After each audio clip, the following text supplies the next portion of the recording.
Hello and welcome back to Women Who Move. This is a space where we celebrate women that lead with heart, resilience, and have a real purpose.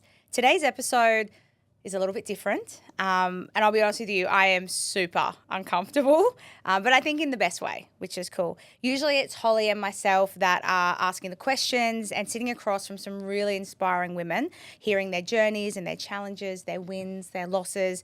But today, the tables have turned. I am being interviewed this time by someone who knows me not just as my business partner or as a podcast host or as a woman, but as a friend and a real partner, I guess, in my life journey. She's usually the one behind the scenes. So it's probably why you guys haven't seen her. She kind of brings the podcast all together. She's booking talent. She's getting our scripts ready, even down to what Holly and I wear. She really is the glue that keeps this podcast together. Penelope's been my business partner and my sounding board for good parts of nearly 2 decades. And I think she's kind of believed in this vision from day one. Because Women Who Move, it's not just about voices that you hear. It's about women who are also quietly doing things in the background to push other women forward. Penelope, on behalf of me and Holly, thank you genuinely for everything that you do for us in this platform and for agreeing to jump outside your comfort zone and interview me and get in front of the camera, because I know how much you love being in front of a camera. That is true. That is true. But I wanted to say thank you so much. It's really special to be sitting in this seat today, especially with you. Because you're usually behind me. I am behind the scenes usually. Yeah. But it's such a great platform, and we've got this so women can be heard, seen, and especially celebrated. But today we get behind the scenes and we see the woman who move, who makes Women Who Move. Yeah, you are lucky, because only you would be someone that I would actually be comfortable doing this with. Yeah. Okay, let's go back to the beginning. Before the podcast, before the events, and before the brand, who was Katrina and what was happening in your life when the idea for Women Who Move first started? Ooh, I really should have pre-read these questions before coming in here. Wasn't expecting that. I, as I said in the intro, you were such a big part and Holly was such a big part of coming up with the Women Who Move podcast. I think that you both know me so well. We work as a really good team, the three of us. And I could definitely see a space that was missing. I love a podcast. You love a podcast. Yep. And there just wasn't anything that was local. I was listening to women who were inspiring on more of a global or Australian-wide, but no one on the Gold Coast that I could be like, hey, let me follow you on Instagram, or I might run into you at Coles, or I wanted something to be a little bit more close to home. So that's really where it came from. And yeah, I think I was just, I was missing something. It didn't come from even like, oh, look, we're going to do this. I wanted to do this podcast for me. I wanted to surround myself with women that inspired me and also give that opportunity to other women to listen. Especially, I said, the local thing was really important. You and I, we meet so many incredible women in our job that, it's an opportunity to share that. It certainly was, because there wasn't that space on the Gold Coast, as No, you I remember said. me whinging to you and I'm like, this is, There's nowhere. Where can we do it? Because we'd hear everyone from the rest of the world and even Melbourne and Sydney more than up here. Than up here. Yeah. Mm-hmm. So from the outside, people see the growth, the events and the community, but I know it hasn't been easy. What have been some of the hardest moments on this journey? The moments where you questioned yourself and wondered if it was all worth it? I think that's probably daily. The first podcast that we did, you, me and Holly, that was so bad. It was. It really was. We were so awkward. I do reckon every time I walk up the social lab stairs, I do get imposter syndrome. Yeah. I do kind of freak out every time that we're coming in here like, should I be doing this? I think every woman gets this as well, but imposter syndrome is very real in my headspace in this. It's every week, and I think every guest that I interview makes me feel a little bit stronger and makes me feel a little bit more at ease in this chair. Yeah. I think that the biggest hurdle is it's literally week by week. I said it's just, how do you eat an elephant? One bite at a time? Yeah. I'm bad with saying, so I hope I got that right. So building on that though, how has building Women Who Move changed you, not just as a businesswoman, but as a person? What have you learnt about yourself that surprises you? I think that It's a good question. The biggest surprise is being able to overcome fear. Yeah. I think before I had my two daughters, which are obviously quite close to you, your Auntie P, you don't mind taking risks. You're kind of a bit more like, yeah, I'll give it a go. You and I have worked together for like 17 years now, and we have always had each other's back, and we've always taken risks. When you have a child, taking risks, it's different. Yeah. You understand that there's a ripple effect. I had Jordan Green on the other day, and she talks about the Yulong effect, the ripple effect. Like each guest I talk to has kind of given me a little bit of purpose. They've all given me some advice. So I definitely think as a mum and as a businesswoman, as a friend, I'm changing with each guest. I'm absorbing their advice. I'm taking it on. I'm starting to feel a little bit stronger in myself as an interviewer and as a host. Yeah. And I think that's surprised me, because you get to an age where you don't know if you can keep growing. And this has been the biggest growth, I think, personally I've ever achieved. And I think professionally, you and I have really found our lanes as well with Holly. That is so true, yes. It is nice to be able to rely on you and have you really support me in the back end. And this has been a really nice project. But I didn't realize, it surprised me how scared I was. And it's definitely surprised me how close the three of us have actually become from it. Yes. So, yeah. And building on that again, because you keep going into my next questions. Sorry. I didn't know that. I didn't see these questions beforehand, I promise. I know, we wanted to surprise you. I did have them. I just didn't read them. Yeah. Like, I had the kids and bed and bath, and I was like, yeah, I'll be fine. They sat on the kitchen bench last night when I got home. Yeah. And I literally picked them up with a can of Red Bull and run in here. Yeah. So I'm kind of reading them as well as you're. I'm like, sorry, I really should have done better at planning. No, we're all good here. And as you said, you have grown. You're much more comfortable in front of the mic, unlike me today. I think you're killing it, hon. I think you're really good. This is actually I'm enjoying this. Yeah. The journey hasn't been walked alone. How important has having the right people around you, your partners, friends and supporters, in allowing you to grow into this role? Yeah, that's probably what's made this podcast so great, is that, obviously I talk about you and Holly a lot. I definitely fangirl you too. But the women that I've had on, I think that it's not, in the beginning, every guest that I've been booking and you've been booking have been friends and family from our circle. Getting Hayley Bailiff I loved that, because that was my husband being able to reach out, and knowing her through my husband working with her, to Ashley from Confetti, which you will see soon, Jordan Green. Emma Gregory is one of my best friends in our industry. So, I think that it's not been the people that you think, like obviously our close network, but it's the women that are in my life that have come on and raised their hand and said, I'm happy to give up my time for you, and I'm happy to help you succeed in this. That's probably been the biggest thing. We had an event, Pen and I and Holly threw an event, and it was the Women Who Move, was it kind of like our launch party? Yeah. And we thought we wouldn't get more than 20 people. I remember Holly being like, oh my God, I don't want to book. Had to book more space. We had to pay per head, and what if no one comes? And I think the total number was something like 60 women, all female real estate agents and business owners, brokers, lawyers, really strong women in our industry came up. We had a list of 10 people that wanted to come afterwards. That support, that was the surprising support, is how many women in the real estate industry and business on the Gold Coast, honestly just came in and just rode for us so hard. Yeah. That was, shows that there's a lot of support, and what you're doing, what we're doing is needed on the Gold Coast. So with so many people who are listening right now, and they might be standing on the edge of doing something, an idea, their dreams or a calling, but the fear is holding them back, what would you say to the woman listening who feels like she's not ready yet? I ask this question to every single guest. Did you slip that in there? I might have after listening to it. That is such a great question. I've got to ask you though. Okay. So I have thought about how I would answer this question, and I'm not going to say the usual that we all go to, just go out and get it done, and don't be afraid, and you'd rather regret doing something than regret not doing something. There's all those sort of kind of normal tropes.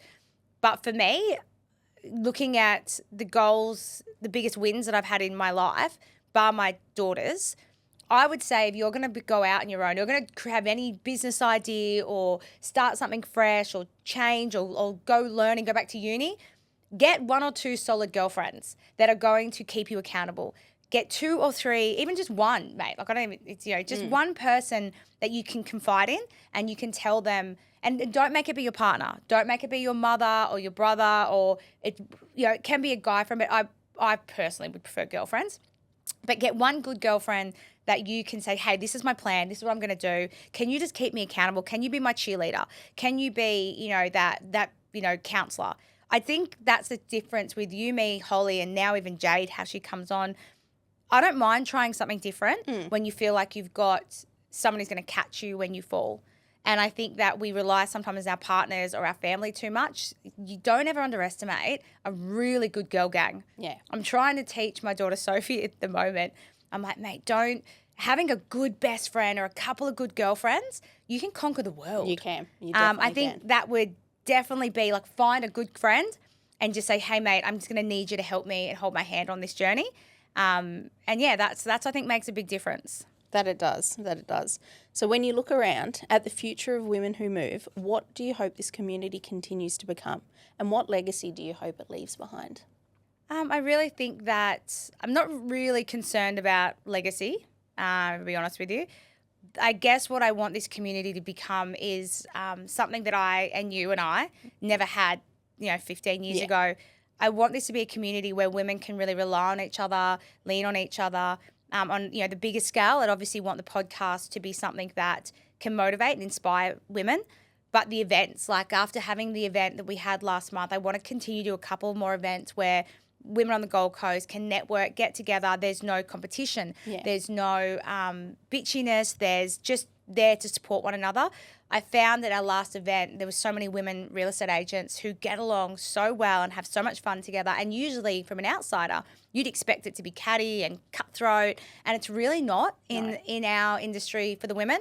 And I think it's a really big secret that no one knows, that we all secretly get along, guys. Yeah. We actually all really like each other. It's not like the TV shows. No, it's not. Like, we actually get along. There's no backstabbing with us. So I guess that's what I want to create. I found in my industry there wasn't a safe space, I found, for young women, and having you and I both started this job when we were in real estate in 21 and 20. And I don't know if it was necessarily the safest space. No. I didn't have anyone I could go to if things happened or if situations made me feel uncomfortable. I think that's what I want this to be. I want this to be a space that was created for, I guess, a 21 and 20-year-old Penelope and Katrina who didn't have that. It's there to help and support. That's the main concern. Yeah, I think it would have made a huge difference in our careers if we'd had that space. Yeah. When we started, but we had each other. We did, which was lucky that we did. We were rat bags. We still are occasionally. Yes.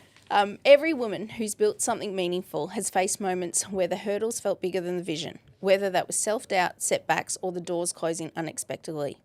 Can you share a moment in your career where you hit a real obstacle, and more importantly, how you found the strength to move through it and keep going? So my career obstacle and my personal obstacle, I've been asked this question before and I always answer it differently. And so that's why I guess I'm going to try and mold them together this time. My biggest professional battle was deciding to have children. I was in, my late 20s, early 30s. I'd given some really great advice from she's a real estate agent trainer now. And she just said to me that you'll never regret having children, but you could regret not having them. And I was like, okay, and I never left my mind. And she'll know who she is when she hears this, because 1, I know she listens to the podcast, and 2, I always remind her, I say to her, like, thank you so much for giving me that little pat in the back, say it's okay.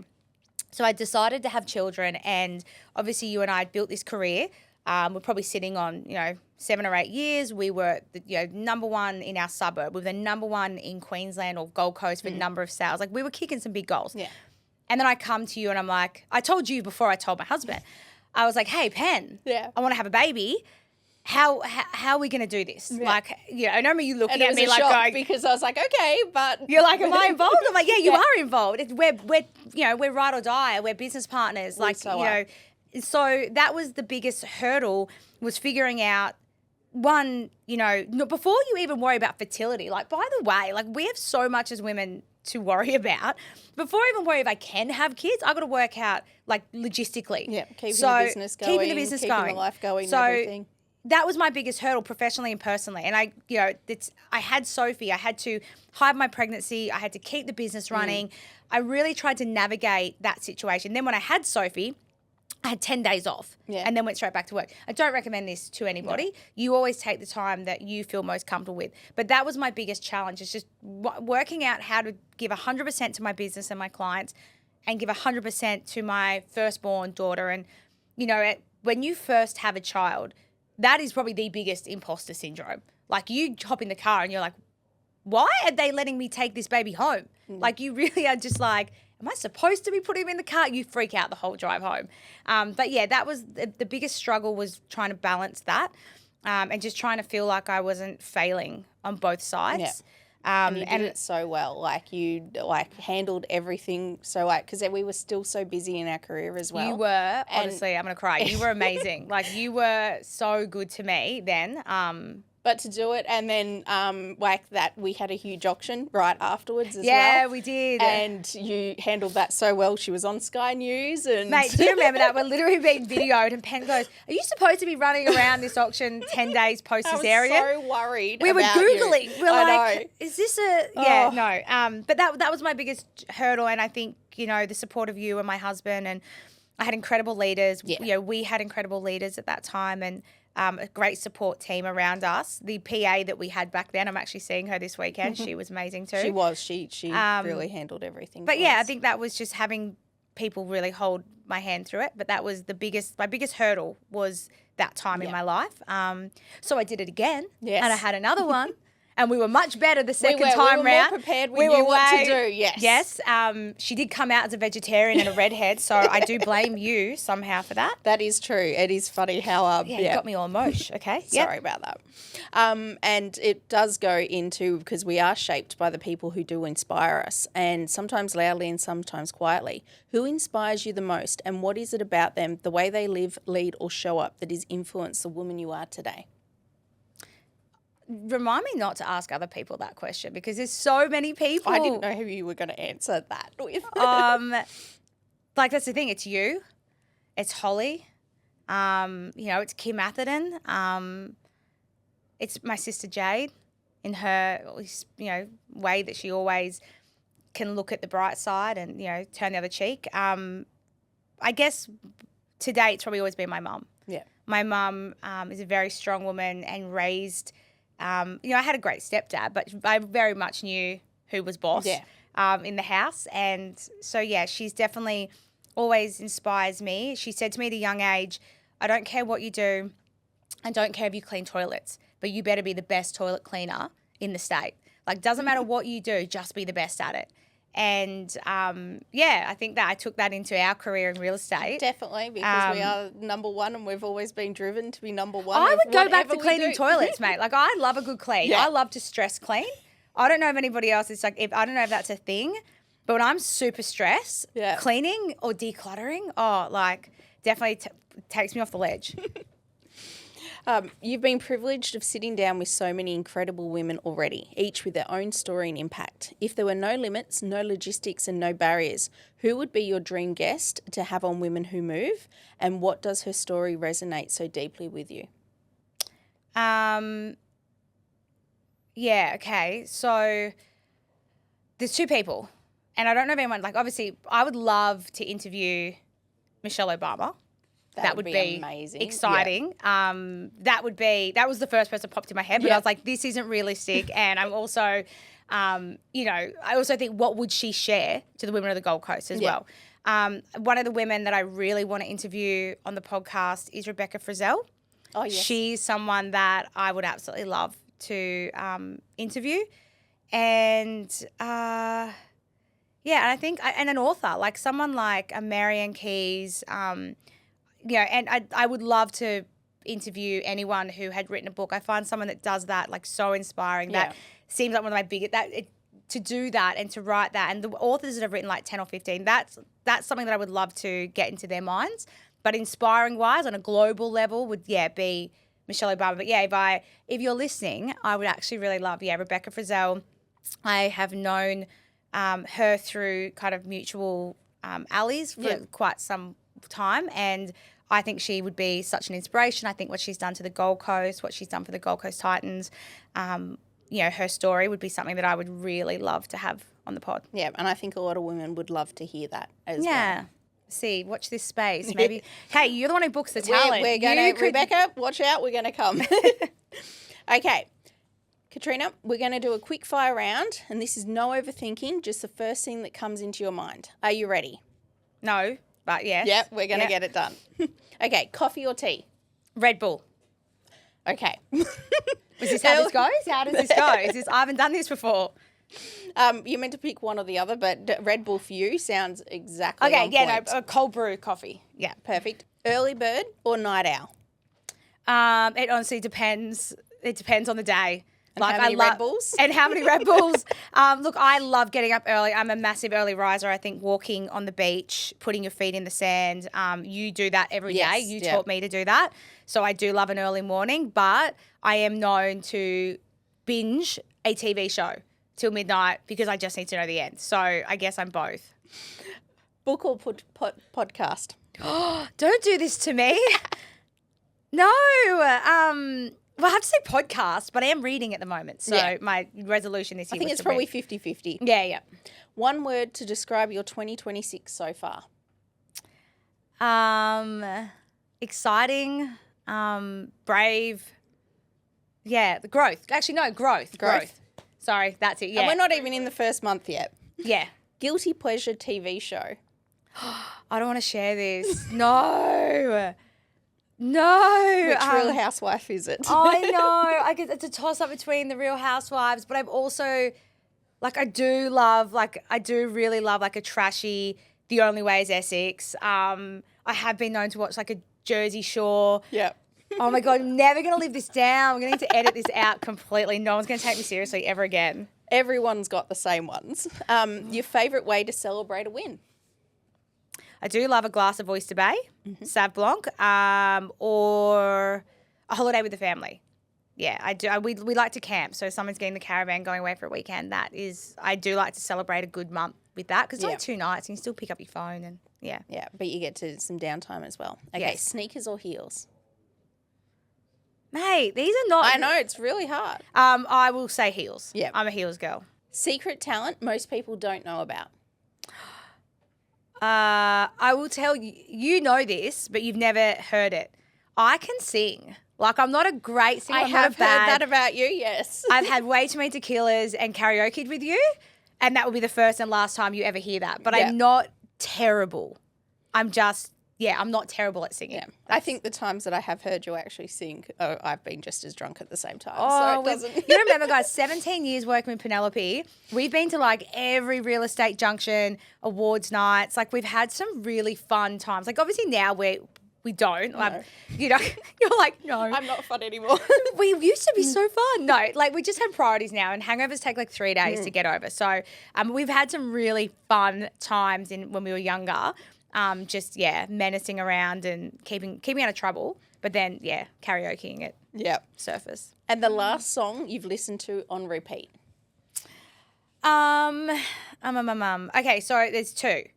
I'm listening on repeat at the moment, Murder on the Dance Floor by Sophie Ellis-Bextor, because that is one of my hype songs. It's a classic, that. That's one of my favourite songs. And the other song, mate, I'm listening to Demon Hunters, Golden, because I have 2 little girls that are completely obsessed with K-pop. Yeah. So my Spotify algorithm is I'm all over the place. Mortified to post it because it is in between the 4-year-old and the 9-year-old, and the music taste is starting to blend in. But yeah, K-pop, Demon Hunters, is definitely on repeat at the moment. Yeah. Okay, well, that's it for the quick fire questions. And I wanted to say thank you so much for getting in the hot seat today. You've done fantastic. Thank you, Penelope. Thank you for those questions. They were awesome. I've been so grateful to have you walking beside me on this journey. To every woman listening, if this episode resonated with you, please, click below, follow the link, share it out. This podcast and this movement that we're creating is only as strong as we make it as women. So we're just getting started. Thank you for, Pen getting behind the mic. Yep. Now when you sit behind me usually typing away and putting things together, I'm so proud of you I know for how it feels now. getting out of your comfort zone. And honestly, I wouldn't have wanted anyone else to interview me but you. So thank you. And we will see you next time. Thank you.